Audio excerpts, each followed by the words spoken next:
এই বিচার হচ্ছে অপরাধের তুলনায় যথেষ্ট নয়, কিন্তু এটা শুধু ন্যায় বিচার প্রতিষ্ঠা না, সামনের দিনের জন্য একটা উদাহরণ, এবং ভবিষ্যতে যাতে এই রাষ্ট্রে কেউ আর ফেসিবাদী শাসন ব্যবস্থা কায়েম না করতে পারে, কেউ নিজে ফেসিস্ট না হয়ে উঠতে পারে, এবং এখন নায়কতন্ত্র যাতে প্রতিষ্ঠা না হয় তার একটি মেসাল।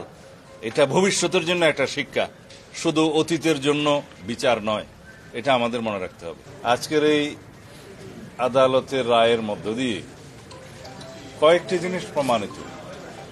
ফেসিস্ট স্বৈরাচার যত শক্তিশালী হোক, যত দীর্ঘদিনই রাষ্ট্র ক্ষমতা অবৈধভাবে পরিচালিত করুক, ক্ষমতা ভোগ করুক, তারা একদিন না একদিন আদালতের কাঠগড়ায় তাদের দাঁড়াতেই হবে। বাংলাদেশে গুম, খুন, অপশাসন এবং বৈষম্যের যে রাষ্ট্র ব্যবস্থা কায়েম করেছিল শেখ হাসিনা, একদলীয় রাষ্ট্র ব্যবস্থা এবং একদলীয় সরকার ব্যবস্থা প্রতিষ্ঠার যে উদগ্র বাসনা চরিতার্থ করতে চেয়েছিল, তা সম্ভব হয় নাই। কিন্তু দীর্ঘদিনের অপশাসন এবং ফ্যাসিবাদী শাসনের জাতাকলে এদেশের মানুষ পিষ্ট হয়েছে, আমরা পিষ্ট হয়েছি, আমরা ভুক্তভোগী হয়েছি।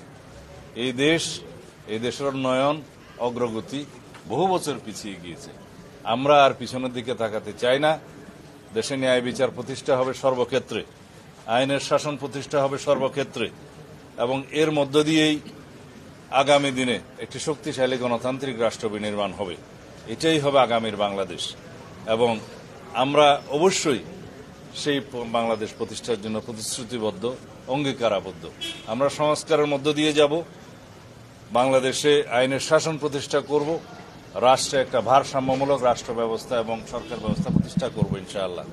এই দেশের প্রতিটি মানুষ ভবিষ্যতে যাতে ন্যায় বিচার পায়, সেরকম রাষ্ট্র ব্যবস্থা প্রতিষ্ঠার জন্য আমরা অবশ্যই অবিরাম সংগ্রাম চালিয়ে যাব। আজকে সেটা একটা মাইল ফলক প্রতিষ্ঠা হলো।